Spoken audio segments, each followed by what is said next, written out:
What is going on, guys, and welcome back to another Pokemon Wi-Fi battle. Today I have another underused match. This one is against Thomas, and I'm using a Celebi because Onion Head is freaking cool. And I threw together this team. I honestly wasn't really sure how well it was gonna work, but whatever. On my opponent's side, I am afraid of the Snorlax. I really do not have a lot for that thing, along with the Umbreon could be a problem, but let's go ahead and hop into the battle here.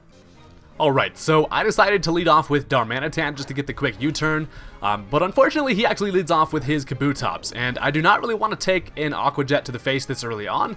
Darmanitan's looking really useful, so I'm just going to go ahead and hard switch directly into Tripod, who is my Hydreigon, as he actually goes straight for the knockoff rather than the Aqua Jet, which was a nice play on his end. It is going to get rid of my choice specs, which is annoying. Hydreigon's like, oh god, I can't see a damn thing without my glasses, but I go for the Dragon Pulse. That was actually an over prediction on my end. I should have gone for the Earth Power, but I kind of expected him to switch out because I knew that he didn't have anything that could finish me off. So he goes for the Stone Edge, actually knocks me down to red, and now he's going to go ahead and switch into the Snorlax. So here I decided to go for just another Dragon Pulse, trying to get that stab, as I know the Snorlax is obviously going to eat that up. These things are especially defensive as hell. This fat ass just does not take damage from anything. So I gotta figure out a plan for this guy. Here I decided to switch into Donphan. It was really my kind of go-to play was to go for the knockoff and get rid of this thing's leftovers just because I didn't want this thing to have any recovery. So he's actually gonna hit me with a power-up punch as I switch in. You don't really see power-up punch Snorlax very often, so I thought that was kind of interesting.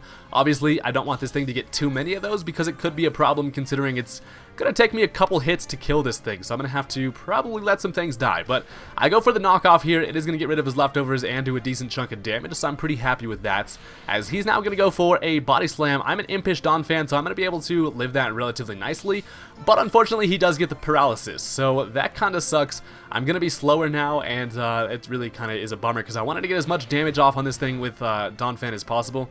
Here I actually went for the Stealth Rock. I figured that would be more useful later on in the game because I felt like I could let Donphan die after this next Body Slam, and then I'd be able to bring in Celebi and probably be able to finish this thing off. At least my damage calcs told me there was a chance, so I was like, okay. But he goes for one more Body Slam. Unfortunately, that is going to be able to kill me. If I wasn't paralyzed, I would have been able to get an Earthquake off on this thing, and then it would have been no problem to kill with Celebi. But I bring out Celebi here, I throw some freaking leaves at this thing, and unfortunately, he actually lives it with red HP, and that is kind of shitty because he actually does have Fire Punch. So that shit is gonna light my Onion on fire, but luckily I'm actually able to live that because Celebi is a freaking beast, and that allows me to get one more Leaf Storm off. And the good part about this is I can live one more recoil from the Life Orb, so that way I can see what he wants to bring in, kind of sack off Celebi here, and then be able to get a better matchup. So he goes into Man Pussy, which is his Espeon, and I don't really know what this thing wants to do. He actually goes for the Reflect, telling me that this thing is definitely one of them dual screen Espeons, and could be quite annoying if he has Light Clay. So I just go for the U-turn for the super effective damage, seeing as my special attack was harshly dropped.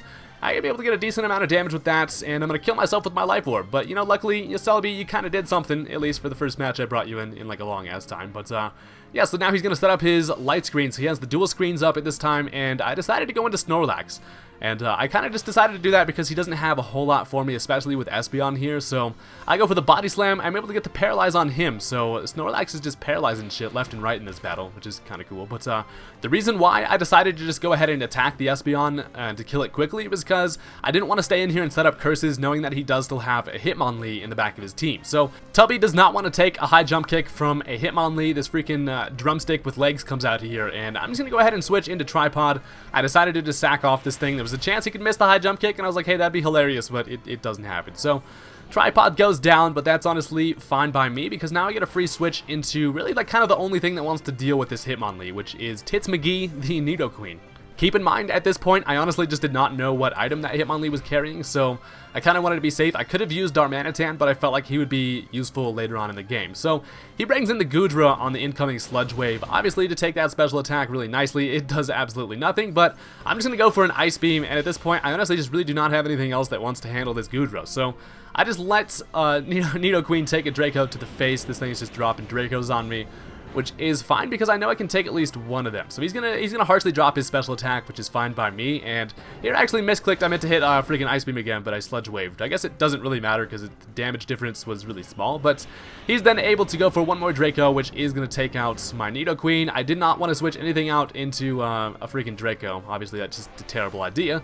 So Nidoqueen goes down, but yeah, so here I'm going to go ahead and bring in Tubby again. With this thing special attack dropped, obviously it's not going to be able to do a whole lot to Snorlax, so he has to switch out here. I was kind of hoping he would go into Hitmonlee directly so I could just hit him with a nice little body slam, but he goes into freaking Umbreon here, and I see this matchup and I'm like, okay, this is probably going to be quite annoying, considering I feel like I can win the matchup here, but it's definitely going to take me a while. If I'm able to set up curses and stuff like that, I see that his reflect wears off, so that's really nice.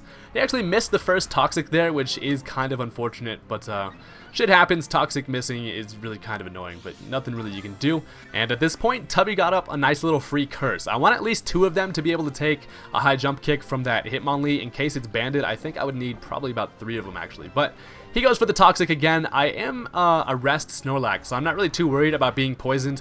This thing probably only has foul play to be able to hit me with attack-wise, so I can take a few attacks. I can get to the point where my attack and defense is looking pretty powerful from all the curses, and then I can get a nice little rest up. So that's pretty much the plan here with Snorlax.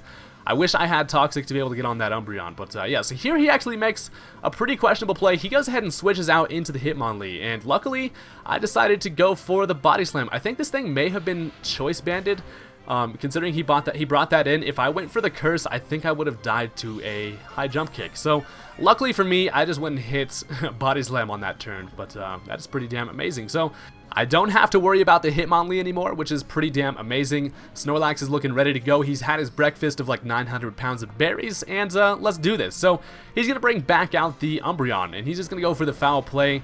Judging by that damage, it's looking like I can take quite a few of those, so I'm pretty stoked about that. I decided to go for the Body Slam just to kind of test out how much damage it was doing, and it's looking like one more might have a chance to kill it here. So I obviously at some point am going to have to go for the rest just because this Toxic damage is kind of racking up, plus the foul play is putting me in a position where I kind of feel like I might have to rest relatively soon here. But I go for the Body Slam one more time just to try to take out this Umbreon, but of course he brings out the freaking Moon, just soaks up some energy from that, and he gets back to like pretty much full health.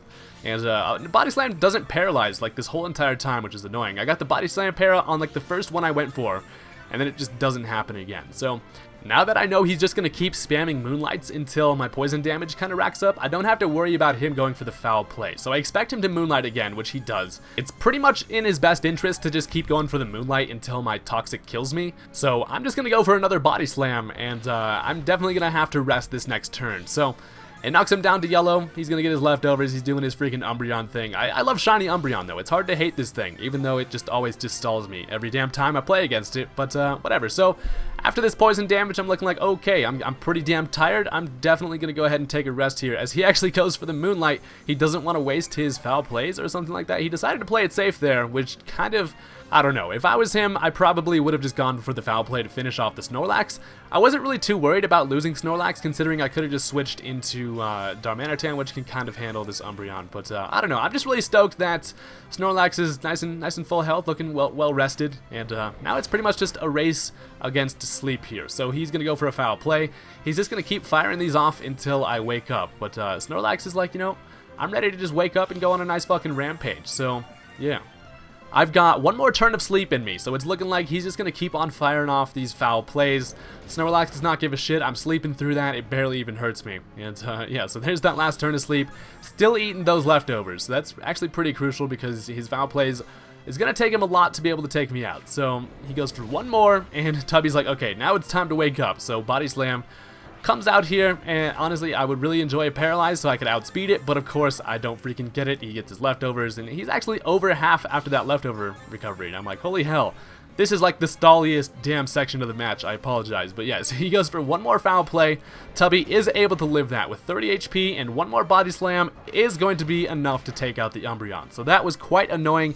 I figured I was going to be able to win the matchup, but I honestly didn't think that closely. So Snorlax kind of did what I needed it to. Got rid of the Umbreon, which was a huge threat to me. So glad that's gone, and now he's going to bring out his freaking Kabutops. So he actually decides to finish me off with Stone Edge, which I thought was a pretty risky play considering how much freaking Stone Edge misses. So I applauding him for having the fucking balls to steal for that. So here I'm going to bring out Darmanitan, who is Choice Scarf, and I know that I ran damage calcs. I can take at least one Aqua Jet from Kabutops. So I'm just going to go for the Earthquake. I know his other last Pokemon is the Goodra, as he does bring that in right now. I'm not really sure why he switched into this thing just to die, But, yeah, so Goodra is going to go down, and his last Pokemon is the Kabutops. So I'm feeling good about this. After running damage calcs, there's no way I can die to an Aqua Jet, so I've pretty much got the game in the bag here. So he does go for the Aqua Jet. I'm like, okay, I should live this with about 30 HP, but he gets a critical hit.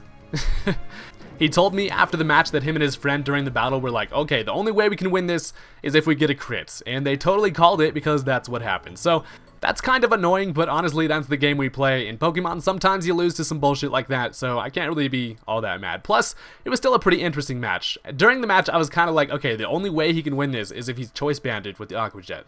He told me after, obviously, he wasn't choice banded, and the crit kind of just saved his ass there. So, I don't know, I thought that was pretty funny. Hit that like button if you guys enjoyed, and I will be back with some more Wi-Fi battles relatively soon. Peace out.